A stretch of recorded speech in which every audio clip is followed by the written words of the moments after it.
আসসালামু আলাইকুম রহমতুল্লাহ। আমি আপনাদের সামনে একটা নতুন রেসিপি নিয়ে হাজির হয়েছি, পেঁয়াজের কালি ভাজি। এই যে আমি আপনাদের সামনে পেঁয়াজের কালি দিচ্ছি, দেখেন। এবার এটা আমি একটু নেড়ে দিব কিছুক্ষণের ভিতরে, এবং যা যা লাগবে উপকরণগুলো পরে আস্তে আস্তে আপনাদের সামনে আমি দেখাবো। এই যে আমি একটু নেড়ে দিলাম। এরপর আমি এখন এই যে আলু দিয়ে দিলাম এবং একটু নেড়ে দিচ্ছি। এরপর যা যা উপকরণ দেওয়া লাগবে সবগুলো আপনাদেরকে আমি দেখাবো। এবার আমি একটু রসুন দিয়ে দিচ্ছি, সেই সাথে পেঁয়াজ দিয়ে দিচ্ছি, এরপর কাঁচামরিচ দিয়ে দিব। এখন একটু নেড়ে দিচ্ছি, এই তো দেখতেই পাচ্ছেন। এখন আমি লবণ দিয়ে দিচ্ছি, এই সাথে দিয়ে দিচ্ছি হলুদের গুঁড়া।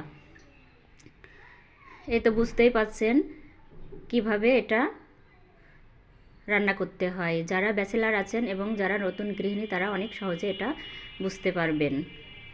এই তো অনেকটা সিদ্ধ হয়ে আসছে, আমি এটা একটা ঢাকনা দিয়ে ঢেকে দিচ্ছি।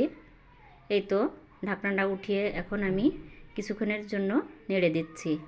এরপর এই স্বাদটা একটু বহুগুণে বেড়ে যাওয়ার জন্য আমি এখানে একটা ডিম ফেটিয়ে দিচ্ছি এবং এর সাথে ডিমটা মিশিয়ে দেব এবং একটু লবণ অ্যাড করে দিচ্ছি ডিমের উপরে।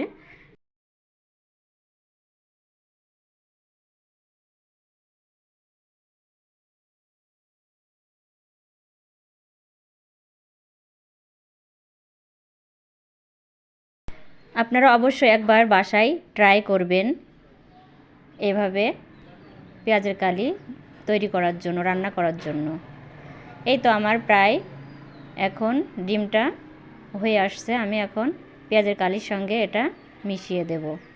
বুঝতেই পারছেন, এই তো আমি পেঁয়াজের কালির সাথে এখন ডিমটা মিশিয়ে দিচ্ছি।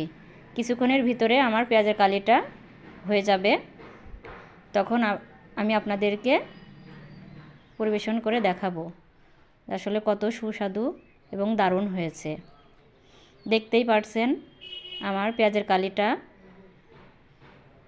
অনেকটা শেষের দিকে চলে আসছে।